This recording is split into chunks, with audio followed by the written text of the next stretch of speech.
Merci beaucoup. Bonjour à tous. Bon, tout d'abord, remercier les organisateurs de cette conférence pour nous avoir invités. C'est vraiment un plaisir de partager avec vous que la petite contribution de MEDPAN à cet objectif d'avoir une Méditerranée comme espace de paix et de prospérité. Bon, MEDPAN, pour ceux qui ne connaissaient pas, c'est le réseau des gestionnaires des aires marines protégées en Méditerranée.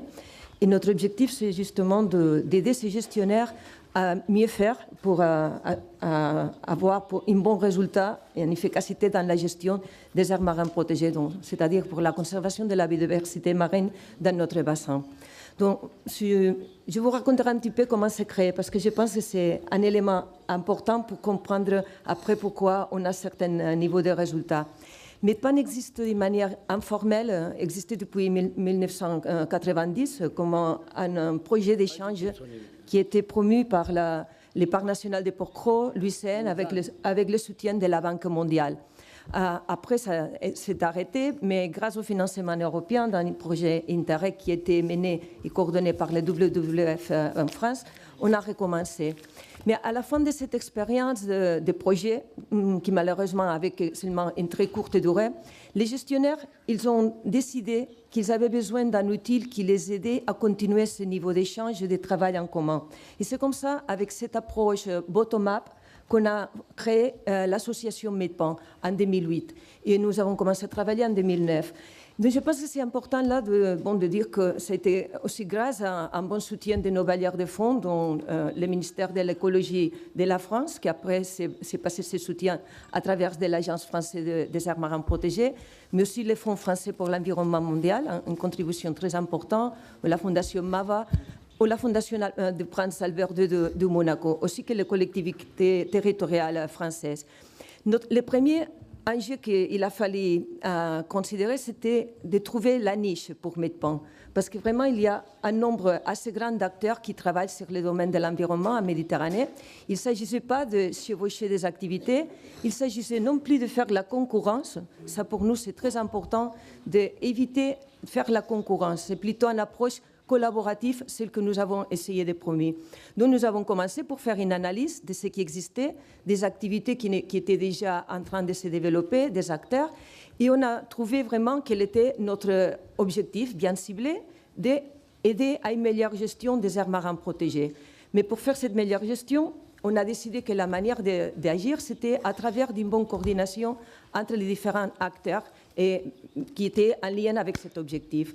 Donc, notre méthode de gouvernance, c'était d'établir une assemblée générale. En ce moment, je dois vous dire qu'on a 56 membres et 31 partenaires provenant de 18 pays de la Méditerranée. Donc, tous ces membres, la plus grande partie d'eux, ce sont des agences gouvernementales parce que les acteurs de la gestion des aires marines protégées sont principalement des structures qui appartiennent aux administrations publiques. Nous avons un conseil d'administration avec des personnes qui viennent de 9 pays différents. Donc, vous voyez déjà que la diversité méditerranéenne, c'est à la base de la gouvernance aussi de notre réseau. Et pour développer notre travail, ce que nous faisons, c'est avec nos partenaires, c'est-à-dire ces autres acteurs importants en Méditerranée, c'est d'établir des mémorandums de collaboration avec une liste d'actions qu'on va développer ensemble. Donc, dans ces partenaires, on a des institutions intergouvernementales telles que le Centre d'activité régionale pour les aires protégées dans le cadre de la Convention de Barcelone, l'UICN, ACOBAMS. On en a aussi de gouvernementales à l'échelle des pays, comme c'est le cas du Conservatoire du littoral ici en France, et aussi des organisations non gouvernementales. L'exemple le plus clair, c'est le WWF. Mais nous avons aussi un comité consultatif qui est composé par tous ces partenaires. Donc, quand nous prenons des décisions par rapport à l'approche face à certains problèmes, face à développer certaines activités, on ne les fait pas seulement à travers notre conseil d'administration et à travers notre assemblée générale, on les fait en mutuel accord avec tous ces autres partenaires qui sont des acteurs importants en Méditerranée. Donc, ça permet d'abord d'établir un dialogue très fluide, très sincère entre tous ces acteurs, et même parfois avec des acteurs qui viennent des pays à l'échelle des relations de ces pays, à l'échelle du gouvernement, il y a des problèmes. Mais nous, on essaye vraiment de créer un espace de dialogue, un espace d'échange, de mutualisation et surtout de collaboration pour une meilleure gestion des aires marines protégées en Méditerranée. Donc, je peux vous parler de certains exemples qui ont réussi après ce départ.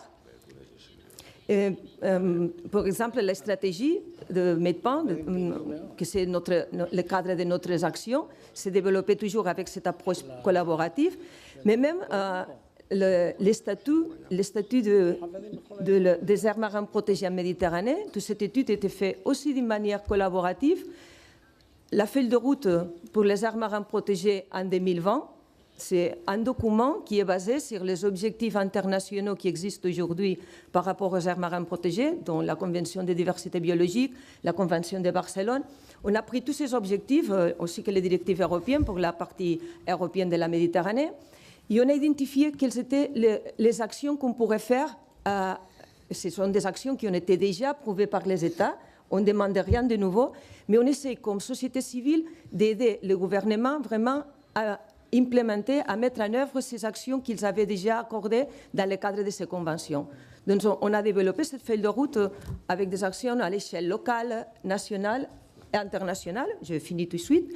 Et voilà, c'est un bon exemple. Et je ne voudrais pas finir sans parler de l'Union pour la Méditerranée, parce qu'on a aussi un rapport très direct avec l'Union pour la Méditerranée. Et dans ce cadre, je peux vous dire pour l'instant, un exemple, c'est la dernière conférence ministérielle par rapport à l'environnement et le changement climatique.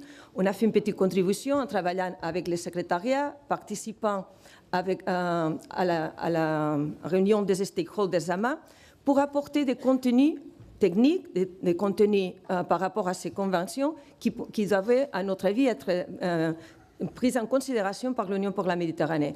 Et voilà, aujourd'hui, nous avons dans la déclaration ministérielle d'Athènes des éléments par rapport aux aires marines protégées, par rapport à la biodiversité marine.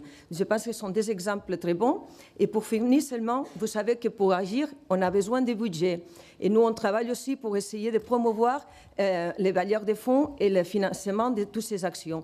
Donc, dans notre dernier forum des aires marines protégées à Antalya, certaines des conclusions, c'était justement ciblé sur cette question. Il y a une proposition très intéressante, c'est la création d'un fonds fiduciaire pour les aires marines protégées en Méditerranée, qui est aussi un élément considéré par les ministres de l'Environnement lors de cette conférence à Athènes. Donc, je voulais seulement vous montrer petits exemples qui sont sortis de cette collaboration qui vient de la base des acteurs qui travaillent jour après jour en Méditerranée pour les aires marines protégées, mais qui veut s'engager aussi au plus haut niveau et contribuer à que nos pays puissent être vraiment positifs et actifs à la conservation de l'environnement d'une manière collaborative et avec tous les acteurs de notre société civile en Méditerranée. Donc voilà, merci beaucoup pour votre attention et je suis prête à vous répondre si vous avez des questions. Merci. Merci Pauline.